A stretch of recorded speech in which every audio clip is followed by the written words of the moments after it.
Hai Lur, Assalamualaikum warahmatullahi wabarakatuh. Terima kasih buat kalian yang udah klik video ini. Semoga kalian dalam keadaan sehat walafiat dan bahagia. Pada video kali ini, saya akan membahas sebuah legenda masyarakat yang sangat terkenal bukan hanya di kalangan rakyat Indonesia, bahkan konon kisah ini sudah mendunia. Karena salah satu penulis novel brilian asal Inggris, yaitu J.K. Rowling, sampai memasukkan tokoh legenda ini ke dalam cerita novelnya. Dan bahkan karakter ini menjadi salah satu ikon dari film yang dibintangi oleh Eddie Redmayne ini. Mau tahu kisahnya? Tonton terus video ini sampai habis dan jangan di skip agar kalian tidak setengah-setengah dalam mendapatkan informasi dari video ini. Dan sebelum nonton, ada baiknya kalian subscribe channel ini dan aktifkan tombol lonceng agar kalian tidak ketinggalan update terbaru dari channel ini. Gimana? Udah subscribe? Kalau gitu, langsung kita ke video. Check it out. Mengenal legenda mengenai penguasa spiritual kawasan Laut Selatan Jawa Barat yang berwujud perempuan cantik sekaligus menyeramkan. Legenda yang berasal dari kerajaan Sunda Pajajaran ini berumur lebih tua daripada legenda kerajaan Mataram Islam dari abad ke-16. Meski demikian, penelitian antropologi dan culture masyarakat Jawa dan Sunda mengarahkan bahwa penguasa legenda Laut Selatan Jawa kemungkinan berasal dari kepercayaan animistik prasejarah yang jauh lebih tua lagi. Mulai dari kisah Dewi Prahindibuddha di Samudra Selatan, ombak Samudra Hindia yang ganas di pantai selatan Jawa, sampai badai serta terkadang tsunami-nya, kemungkinan telah membangkitkan rasa hormat serta takut terhadap kekuatan alam, yang kemudian dianggap sebagai alam spiritual, serta para lelembut yang menghuni lautan selatan Jawa, yang dipimpin oleh ratu mereka, yaitu sesosok dewi yang kemudian diidentifikasi sebagai Ratu Pantai Selatan.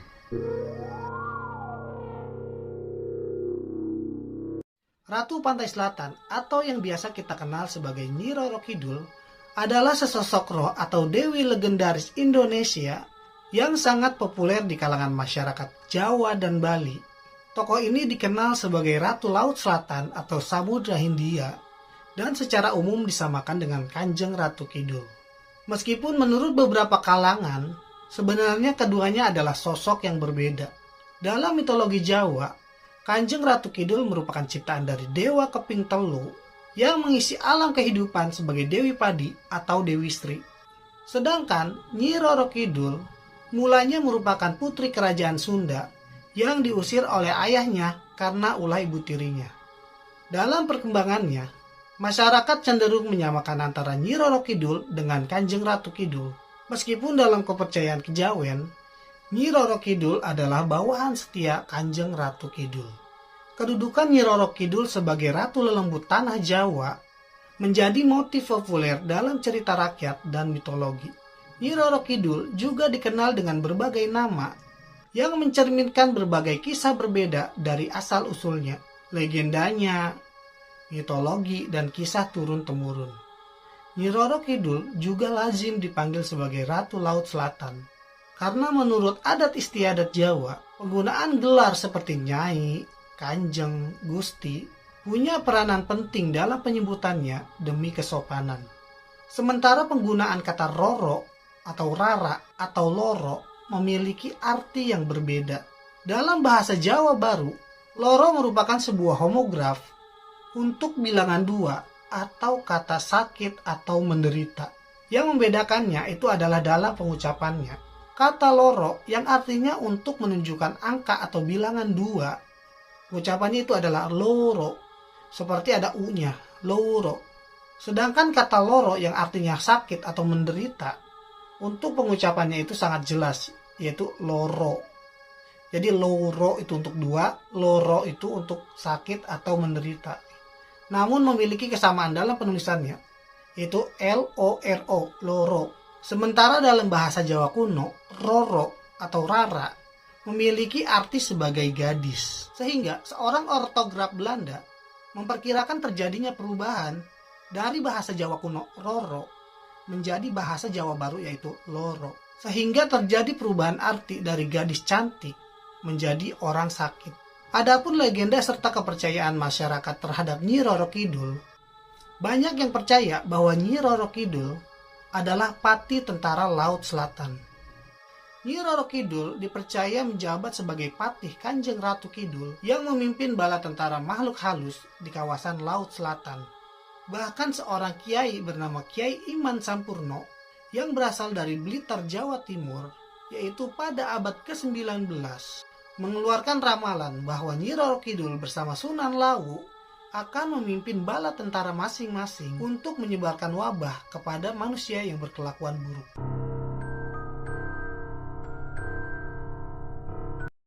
Nyi Roro Kidul terkadang digambarkan berwujud putri duyung dengan tubuh bagian bawah berwujud seekor ular atau seekor ikan.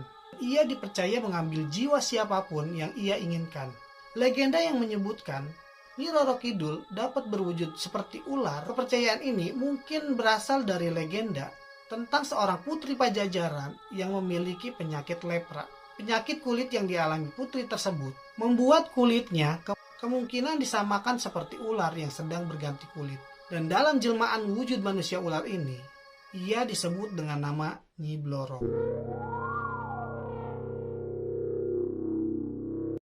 Sementara ada juga kepercayaan hubungan antara Nyi Roro Kidul dengan Sunan Kalijaga, yang mana Sunan Kalijaga adalah salah satu tokoh wali Songo yang disebut-sebut memiliki hubungan mendalam dengan Nyi Roro Kidul karena aspek yang sama, yaitu air.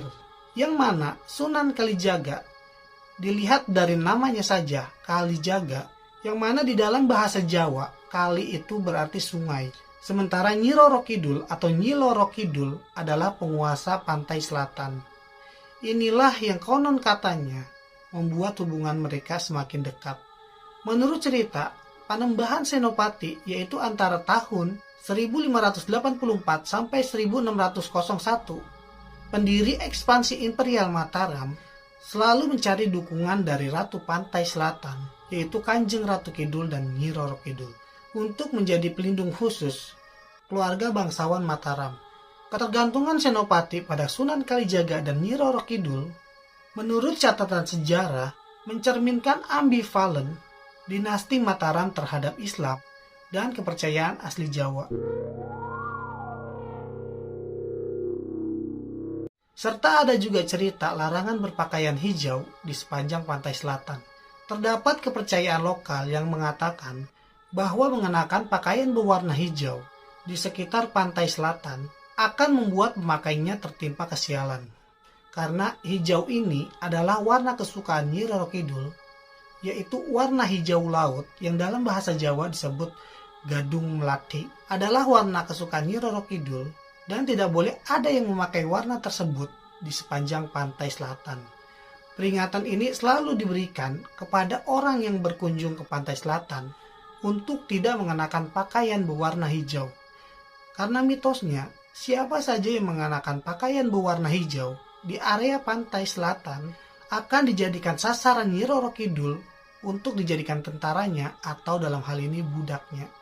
Secara logika, alasan tersebut muncul karena air laut pada daerah pantai selatan warnanya cenderung kehijauan, sehingga korban tenggelam yang mengenakan pakaian hijau akan sulit untuk ditemukan. Sementara Serat Centini menyebutkan bahwa Nyi Roro Kidul memiliki kampuh gadung melati atau kain dodot panjang berwarna hijau, sementara tengahnya putih dan berperadab emas.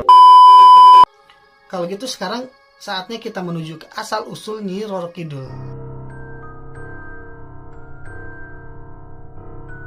Dalam berbagai cerita rakyat, terdapat berbagai versi soal legenda Nyi Roro Kidul.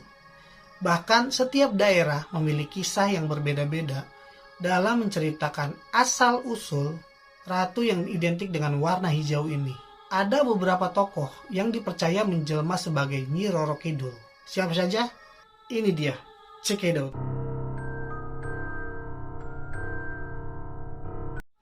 Dewi Nawang Wulan merupakan salah satu dari 7 bidadari yang turun ke bumi untuk mandi. Dari kayangan turun ke bumi cuma buat mandi. Emang apa sih nggak boleh? Sombong amat. Alkisah, sewaktu mereka sedang asik mandi, Jakataru mencuri salah satu selendang dari ketujuh bidadari ini. Dan yang kebetulan diambil oleh Jakataru ini adalah selendang dari Dewi Nawang Wulan. Yang konon katanya, Dewi Nawang Wulan ini adalah dewi yang paling cantik di antara 7 bidadari itu. Karena tidak bisa menemukan selendangnya, akhirnya Dewi Nawang Wulan tidak bisa kembali ke Kayangan dan ditinggalkan oleh saudara-saudaranya.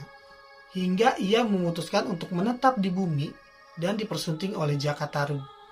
Singkat cerita, pada suatu hari Nawang Wulan menemukan selendangnya yang selama ini disembunyikan oleh Jakataru dan ia memutuskan untuk kembali ke Kayangan.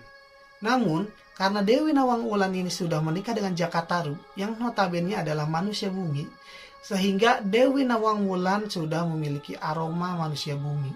Hal itu yang menjadikan Dewi Nawang Wulan ditolak untuk masuk ke Kayangan. Akhirnya, karena ditolak oleh Kayangan, Dewi Nawang Wulan memutuskan untuk kembali ke bumi, namun bukan kembali untuk Jakataru. Sesampainya di bumi, Dewi Nawang Wulan naik ke puncak Gunung Lau dan meloncat ke Laut Selatan untuk bunuh diri. Sejak saat itu, ia diangkat sebagai salah satu penguasa Laut Selatan. Tak salah jika banyak legenda yang mengatakan Nyi Roro Kidul ini berparas sangat rupawan, karena sejatinya dia adalah seorang bidadari.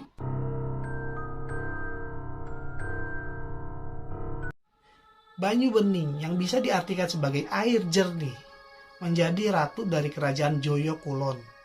Ia menderita penyakit lepra, kemudian berkelana menuju selatan, dan di perjalanan ia diterjang oleh ombak besar dan menghilang ke dalam samudra. Sejak saat itu, nama Banyu Bening dikait-kaitkan dengan keberadaan Nyi Roro Kidul. Cerita selanjutnya masih dari cerita rakyat Sunda juga, yang mana menceritakan Dewi Kandita atau Dewi Kadita, putri tunggal Raja Munding Wangi dari kerajaan Pajajaran. Sementara meskipun memiliki seorang putri yang cantik, namun Raja Munding Wangi masih tetap bersedih karena ia tidak memiliki putra yang dapat menggantikannya sebagai raja. Kemudian raja menikah dengan Dewi Mutiara dan dari pernikahan itu ia mendapatkan seorang putra. Namun setelah dewasa, putra dari Dewi Mutiara ini dianggap tidak cakap dalam memimpin kerajaan. Dan ini yang membuat Dewi Mutiara khawatir akan posisi putranya, serta takut posisi putranya ini digantikan oleh putri sambungnya yaitu Dewi Kadita. Dewi Mutiara menginginkan putranya menjadi raja di kemudian hari tanpa ada hambatan, sehingga ia berusaha untuk menyingkirkan Dewi Kadita. Berawal dari sini, mulailah Dewi Mutiara mencari-cari alasan untuk menyingkirkan putri sambungnya itu atau Dewi Kadita. Sampai suatu hari, Dewi Mutiara akhirnya memberanikan diri untuk menghadap raja dan meminta raja untuk menyuruh Dewi Kadita pergi dari istana. Sesuatu hal yang sangat tidak mungkin dilakukan oleh Raja Munding Wangi, mengingat raja sangat menyayangi putrinya tersebut, sehingga membuat Raja Munding Wangi sangat murka terhadap istrinya kala mendengar permintaan dari istrinya tersebut. Sehingga Raja Munding Wangi pun berkata bahwa ia tidak akan membiarkan siapapun yang ingin bertindak kasar kepada putrinya tersebut. Mendengar jawaban itu, Dewi Mutiara mulai panik dan berusaha menutupi kegelisahannya dengan tersenyum dan berkata yang sangat manis sampai raja tidak marah lagi kepadanya.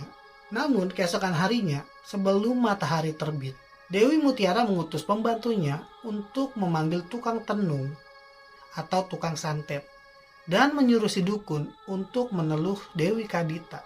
Sehingga pada malam harinya, tubuh Dewi Kadita gatal-gatal dan dipenuhi oleh kudis dan bisul yang berbau busuk. Mengalami hal itu, Dewi Kadita pun hanya bisa menangis. Karena sebenarnya raja sudah melakukan semuanya dan memanggil semua dukun yang ada di negeri itu untuk menyembuhkan Dewi Kadita, meskipun hasilnya nihil. Dan berdasarkan ucapan dari salah satu tabib, akhirnya raja pun sadar bahwa penyakit Dewi Kadita ini adalah penyakit yang tidak wajar, dan raja mengira bahwa penyakit tersebut berasal dari guna-guna. Namun karena semua cara sudah dilakukan dan tidak ada yang bisa menyembuhkan, akhirnya raja pun pasrah dengan penyakit putrinya tersebut. Mulailah Dewi Mutiara mencari-cari celah untuk bisa mengusir putri sambungnya tersebut, sehingga pada suatu hari Ratu Dewi Mutiara memaksa raja untuk mengusir putrinya tersebut dengan alasan bahwa penyakit putrinya tersebut akan mendatangkan kesialan bagi seluruh negeri. Ditambah berita sakitnya Dewi Kadita yang tidak wajar sudah menyebar ke seluruh antero negeri, dan karena kasih sayang raja yang tidak ingin putrinya menjadi bahan gunjingan, Raja Mundingwangi pun terpaksa menerima usulan Dewi Mutiara untuk mengirim putrinya keluar dari negeri mereka. Nah, mulailah Dewi Kadita berkelana sendirian tanpa tujuan. Karena para pengawal kerajaan yang ditugaskan untuk mengikuti Dewi Kadita sudah sangat tidak sanggup dengan bau yang dihasilkan dari penyakit Dewi Kadita tersebut. Alhasil, Dewi Kadita yang memang mempunyai sifat sangat baik menyuruh para pengawalnya untuk kembali ke istana dan membiarkan Dewi Kadita dalam kesendirian. Meskipun Dewi Kadita tahu semua itu adalah perbuatan ibu tirinya, namun di dalam hatinya yang sangat lembut, ia tidak pernah dendam kepada ibu tirinya tersebut. Malahan, dia meminta agar Tuhan menemaninya dalam menanggung penderitaan yang ia jalani saat ini. Hampir 7 hari 7 malam Dewi Kadita berkelana tanpa tujuan, dan akhirnya ia tiba di sebuah samudra yang sangat tidak biasa. Air samudra itu berwarna bersih dan jernih, dan tidak seperti samudra lain yang biasanya airnya berwarna biru kehijauan. Nah, ini tidak, sangat bersih dan jernih. Dan sewaktu Dewi Kadita sedang merenung, tiba-tiba ia mendengar suara gaib yang menyuruhnya terjun ke dalam air laut tersebut. Tanpa pikir panjang, akhirnya Dewi Kadita pun melompat dan berenang di samudra itu. Dan benar saja, air samudra selatan itu melenyapkan penyakit kulitnya tanpa meninggalkan bekas sedikit pun. Malah ia terlihat semakin cantik. Dan karena peristiwa itu, Dewi Kadita memiliki kuasa atas samudra selatan dan menjadi seorang dewi yang disebut sebagai Nyi Roro Kidul.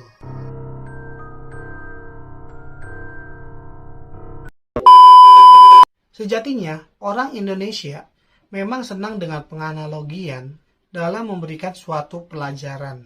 Orang seperti Presiden pertama Indonesia pun, Bung Karno, berpandangan untuk membina rakyat agar melek maritim perlu menggunakan dialektika yang mudah dimengerti dan dipahami oleh rakyat itu sendiri. Serta kisah yang menjadi legenda turun-temurun tersebut, jika kita cermati, syarat dengan nilai-nilai dekonstruktif. Lagi-lagi, sebagai rakyat Indonesia yang menjunjung tinggi adat istiadat, toleransi, agama, serta budaya, kita harus menghormati apa yang menjadi cerita dari suku lain, baik itu nyata ataupun fiktif. Karena sejatinya, kita tidak pernah tahu apa yang sebenarnya terjadi. Nah lur, saya rasa segitu saja video tentang asal-usul Nyi Roro Kidul. Silakan like bagi kalian yang suka dengan cerita ini, dan share ke teman kalian, siapa tahu ada yang membutuhkan informasi ini. Dan bagi kalian yang mengetahui lebih banyak tentang cerita Nyi Roro Kidul, silakan komen di bawah ini, dan kita bertransfer knowledge dan berbagi ilmu pengetahuan. Akhirnya, Assalamualaikum.